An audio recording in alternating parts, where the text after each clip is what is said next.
Hi everyone, Tony Tonkin here from Child Protection Party. Now, some weeks ago I'd suggested that we will make contact with you whenever there's an issue that is of concern to us and we believe is of concern to you.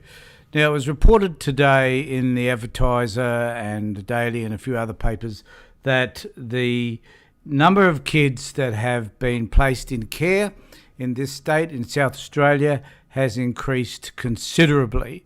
And this is a concern that we all should share because the number of kids being taken, number of kids being removed unnecessarily has increased. Now, I've spoken about this issue over a long period of time, as probably most of you are aware, and it's a disgrace to think that there is nothing that this system, that is the government, can do to improve the well-being of children. That, in fact, where they're imposing trauma, they're imposing distress, the government is imposing hardship on families when in actual fact they should be finding ways to relieve families of that particular type of stress.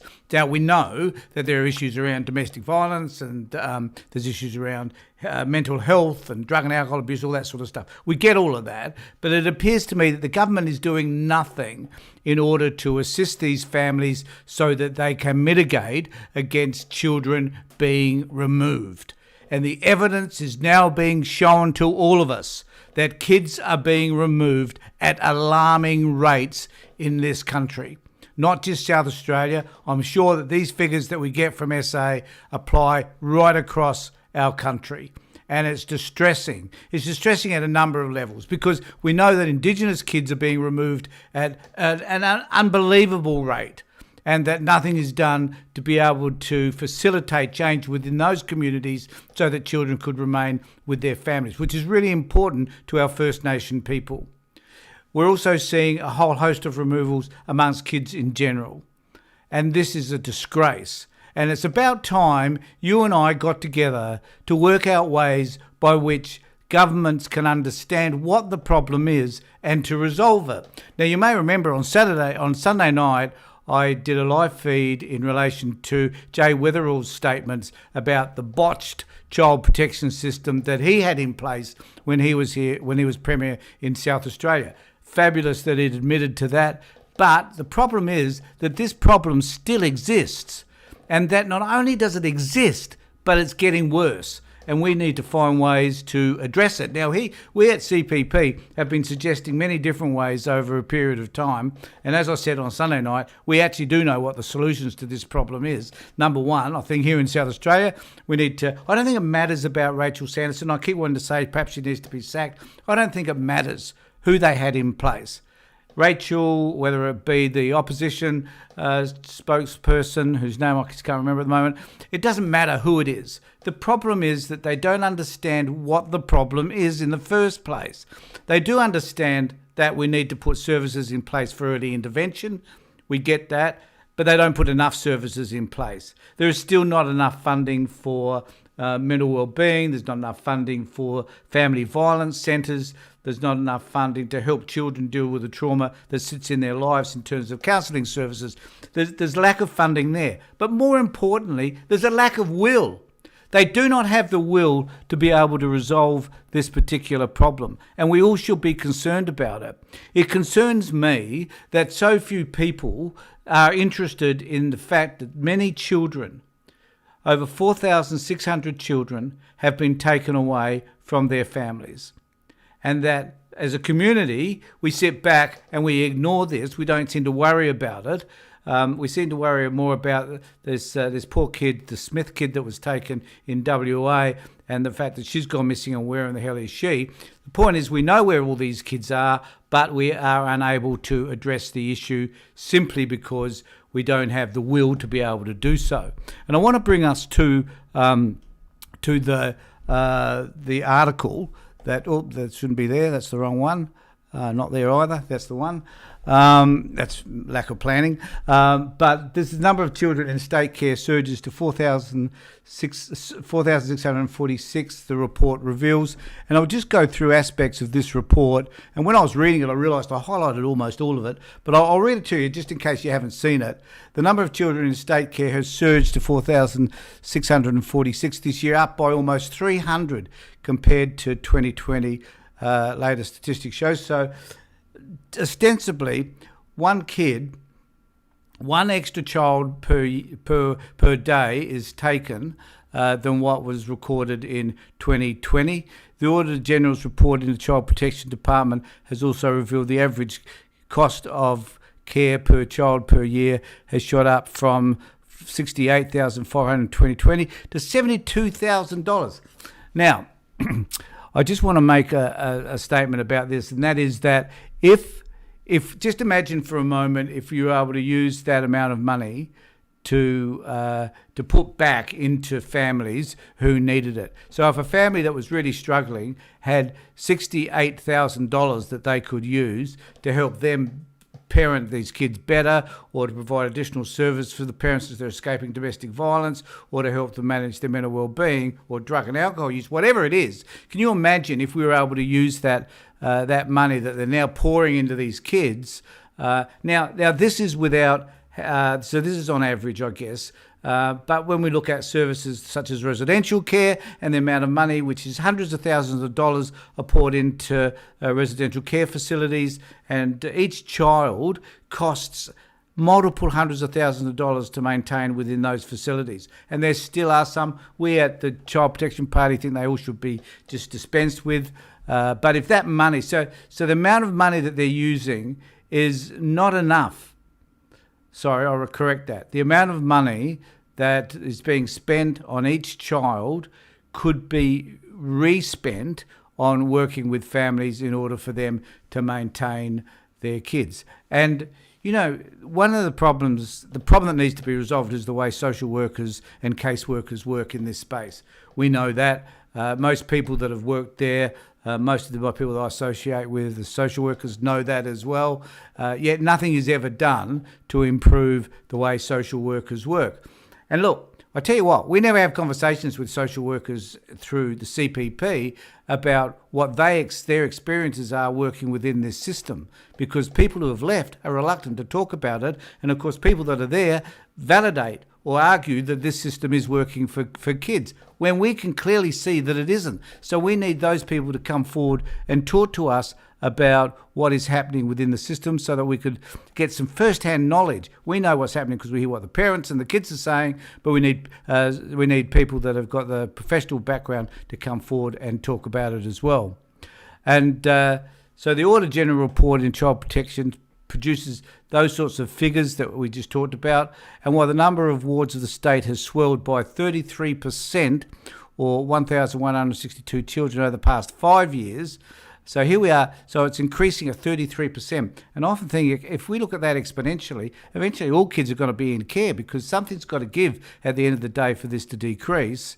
The amount of money spent on services has only increased by 2%. So even though it's increased by 33%, that is the number of kids in care, over 5 years it's increased by the amount of money being spent is minuscule. The revelation has prompted Labor to demand Child Protection Minister Rachel Sanderson explain why there is such an inequity between the rise in the number of children in state care and the cash spent on services for them. I just need to say that given the previous history, that is the previous government, their attitude, the way they behaved around child protection, they weren't any good at this either. They failed miserably, and Jay Weatherill now admits that they failed. And why isn't it that we can't do something about it? If you understand something's failing, surely you've got to find a way to correct it. And if money isn't going to solve the problem, which clearly it doesn't, then maybe there's some practice methods that need to change, some way of viewing these people differently so that we can work to enhance their strengths that they have. And many of these people that I work with have fabulous strengths and abilities and resilience that blows me away, and that we should be able to focus on that to help them build a better relationship with their kids. So Ms. Sanderson says, an increase in children entering state care is a nationwide problem. So she's blaming the nation. She's blaming the problem everywhere. The same thing's happening worldwide. But that doesn't mean we need to accept it in any way, that we can find ways to be able to deal with this problem differently and perhaps be a little bit more creative. And the state government is delivering a record $52 million towards tailored services to support vulnerable children and their families. We say reinvest the money that you're spending on kids back into the families so that people can maintain the care of their children. Opposition child spokesman Catherine Hilliard urged Mr Sanderson to explain why the number of children in care is skyrocketing, yet expenditure on services and supports for children in care is not. And I think the Labor Party are just as at fault here, even though they're not in government, but they have been, and they need to take responsibility. They need to come up with some ideas that are creative and are bloody helpful. Children in care deserve to be safe, protected, and enabled to physically, mentally, and emotionally thrive. Now, we know that in actual fact that doesn't happen. The kids that are in care are 3 to 4 times more likely to be involved in criminality, to have mental well-being issues, and to suffer from trauma.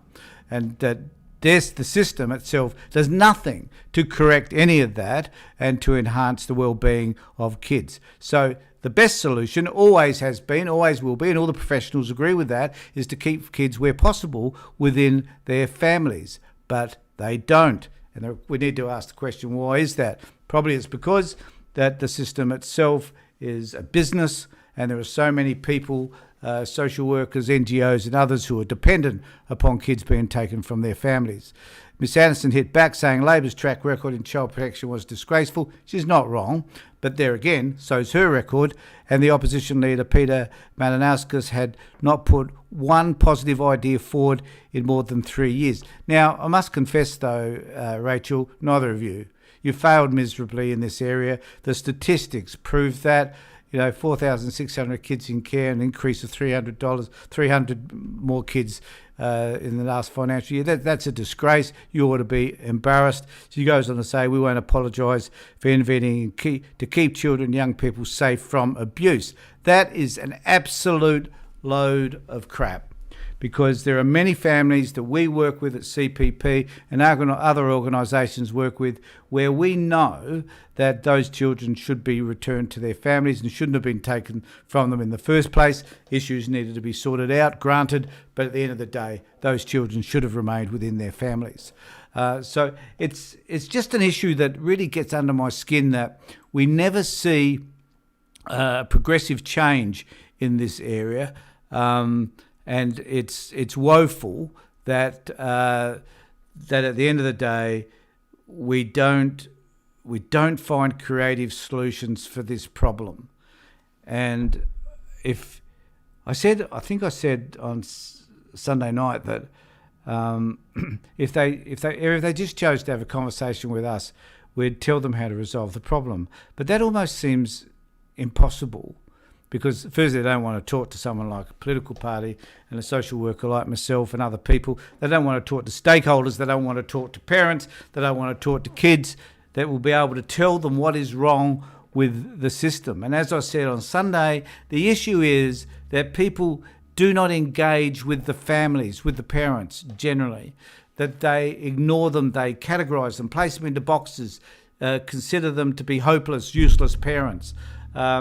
They do not see people as having any positive traits whatsoever that they can use to build on to support their families. They just see them as negative individuals. And this is wrong. Imagine for a moment if any of you parents out there experienced a social worker or somebody else who wanted to engage with you, who wanted to find out what your life had been like, a life for which you probably to a large extent may not be responsible for, given the way the parents that you might have had.